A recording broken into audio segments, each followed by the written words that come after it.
Sure. Let me see. Weird.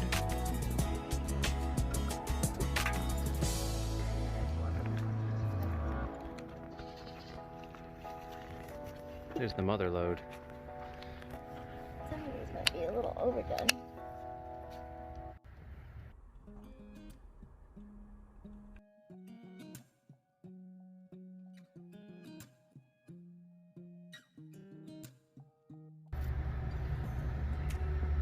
Ready?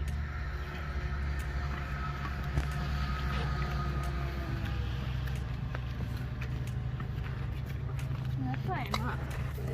This one's kind of a weird one. I think I got some okra over there we need to pick too. Whoa. That's a misfit. Bet it still tastes good.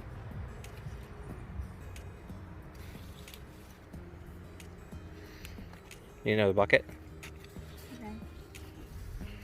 That one, a little longer, I think. Got too many. Let's see.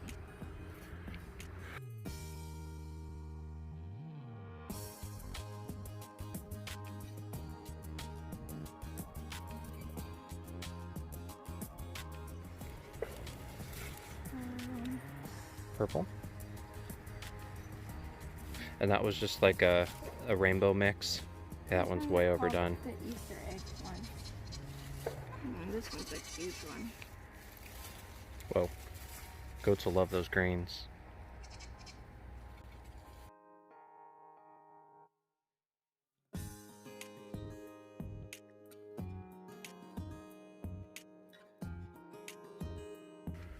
Spicier. Loaded. Chamomile. And calendula. There.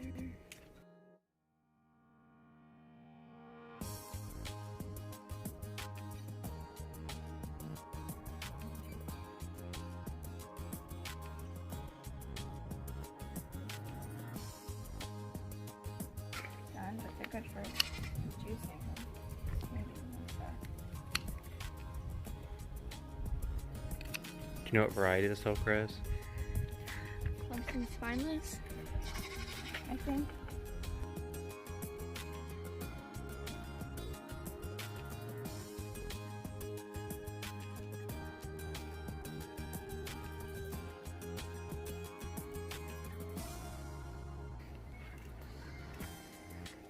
Get some of these Everglades tomatoes for my snacking pleasure here.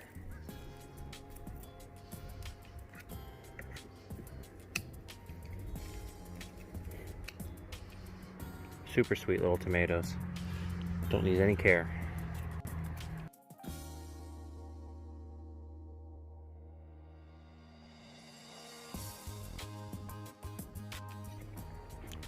Maybe some of these bitter melons. Some of these guys are getting pretty big.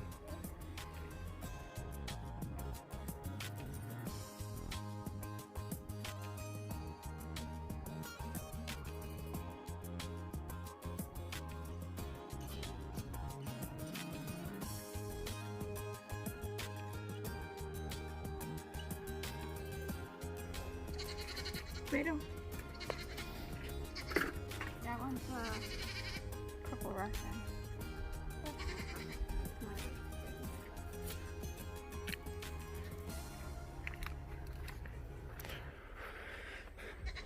Bunch of loofahs up here. We'll wait till they turn brown and dry pretty much on the stem, and then we've got sponges. I think we still have sponges from 2 years ago that are under the sink.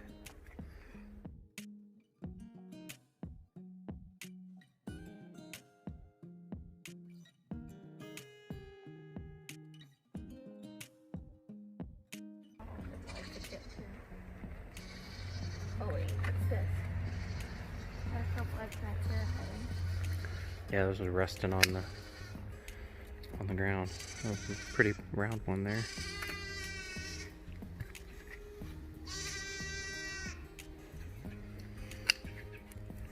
And just in case you can hear that yelling, that's not a kid, that is a goat. Well, I guess it is a kid. Just a different kind. It's not a human kid.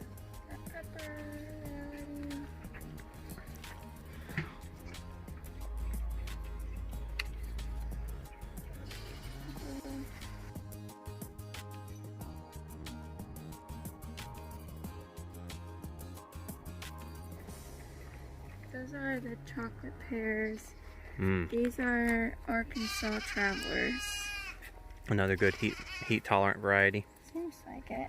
They're a little smaller than I had thought they would be though. They're tasty.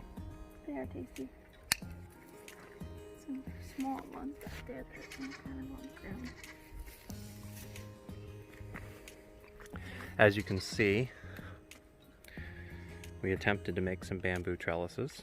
They worked, but the tomatoes are just ginormous. So I'll take it.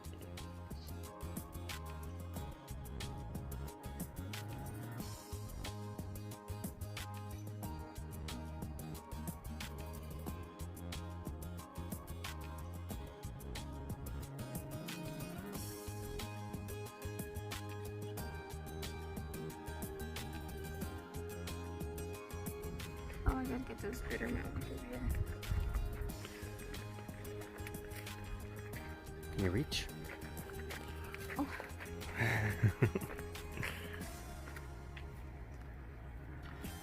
Oh, I have to get this one.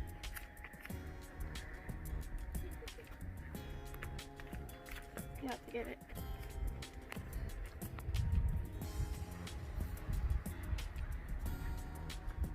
Look out below. Good catch. Yeah,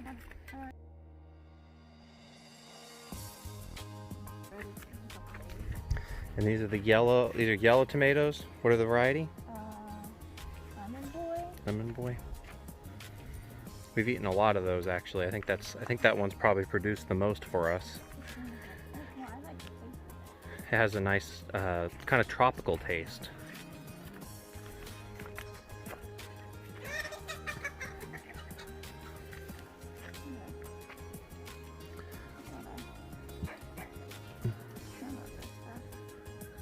Now you can, this all might look very wild and underkept to most people, you know, when you see gardens and magazines and stuff like that. You can see clearly defined rows, and you have rows of certain plants that are all the same. But the problem that you have with that is what you call a monoculture. And when you have a monoculture, the same exact thing, you're more susceptible to pests. It's kind of like putting all your eggs in the same basket. But when you mix different plants together, and especially with putting some herbs in there, it helps to deter the pests.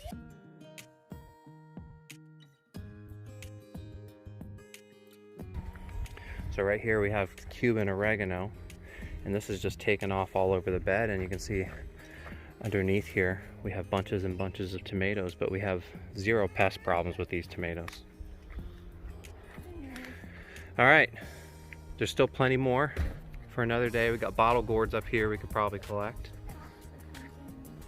Got some Seminole pumpkins starting over here. The dill flowers. The dill flowers, very pretty, look like fireworks. Calendula, purple sage.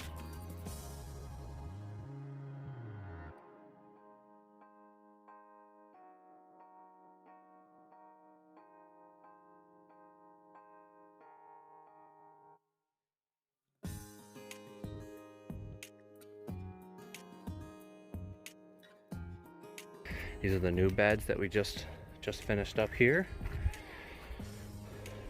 See all the little sprouts coming up.